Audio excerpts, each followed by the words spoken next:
ఏదైతే 6 శాసనాలు, అదే సమయంలో రాబోయే 40 సంవత్సరాలకు ఒక ప్రణాళిక, ఈ రెండు కూడా చూసినప్పుడు నాకు ఏమాత్రం అనుమానం లేదు.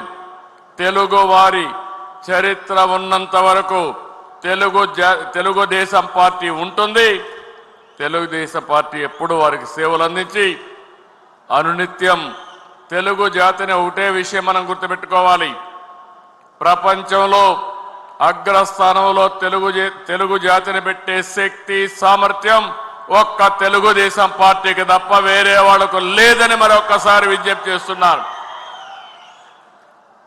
ఈరోజు ఉదయం నుంచి కూడా ఒక యుగ పురుషుడి యొక్క జన్మదినాన్ని మనం జరుపుకున్నాం. ఇవన్నీ ఒకసారి తలుచుకుంటే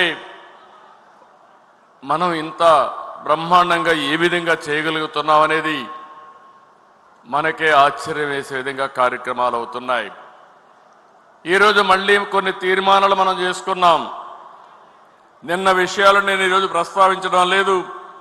మళ్ళీ రేపు మనకు పబ్లిక్ మీటింగ్ ఉంటుంది.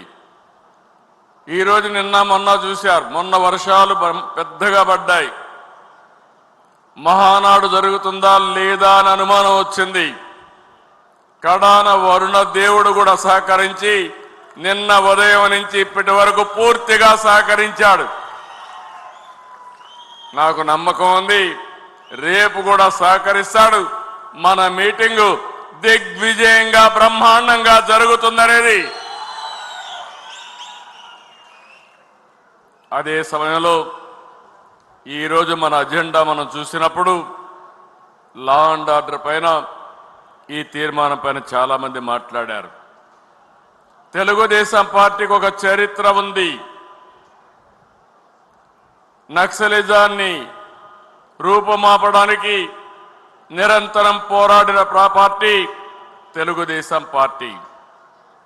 రాయలసీమలో ఫ్యాక్షనిజాన్ని తుదముట్టించి అభివృద్ధికి దోహదం చేసిన పార్టీ తెలుగుదేశం పార్టీ. హైదరాబాద్లో మత ఘర్షణలు పూర్తిగా కట్టడి చేశాం. రౌడీజం లేకుండా చేశాం. ఆడబిడ్డలకు రక్షణ ఇచ్చాం. అలాంటి పార్టీ ఒక చరిత్ర ఉంది. మనం వస్తానే మళ్ళీ అందరిలో కొన్ని ఆలోచనలు ఉన్నాయి. 5 సంవత్సరాలు మనం చూసాం, ఆస్తులకు రక్షణ లేదు. ఎక్కడ చూసినా డ్రగ్స్ వచ్చాయి. గంజాయి పెంపకానికి ఏజెన్సీ ప్రాంతం ఒక అనువైన ప్రాంతంగా విలేజ్ కాటేజ్ ఇండస్ట్రీ మారిగా తయారు చేసే పరిస్థితికి వచ్చారు. పోలీస్ శాఖ నిర్వీర్యం చేశారు. ఆర్గనైజ్డ్ క్రైమ్ విపరీతంగా పెరిగిపోయింది.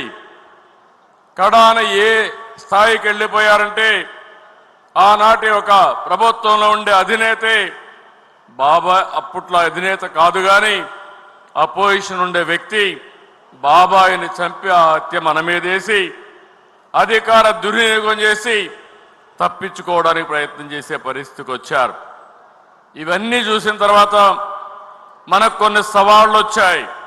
కానీ ఒకే ఒక విషయం ఈరోజు మీ అందరికీ హామీ ఇస్తున్నాను. లా అండ్ ఆర్డర్ అంటేనే తెలుగుదేశం పార్టీ వస్తే అందరికీ రక్షణ ఉంటుంది.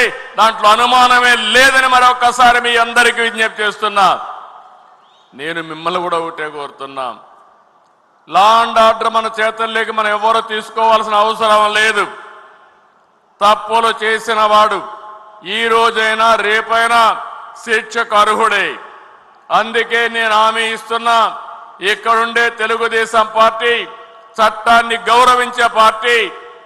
నా కుటుంబ సభ్యులు ఎక్కడ కూడా నేరాలు లేకుంటే ఘోరాలు ఎప్పుడు చేయలేదు. ఆ క్రమశిక్షణ మీరు పాటించండి. ఎవరైనా తప్పు చేసిన వాడు మీ దగ్గర సమాచారం ఉంటే నేను ఎవ్వరినీ వదిలిపెట్టను. తప్పు చేసిన వాడి పట్ల చండ శాసనుడుగా ఉంటానని మరొక్కసారి మీ అందరికీ విజ్ఞప్తి చేస్తున్నాను. రెడ్ బులెటిన్లో ఇప్పుడు ఒక షార్ట్ బ్రేక్ తీసుకుందాం.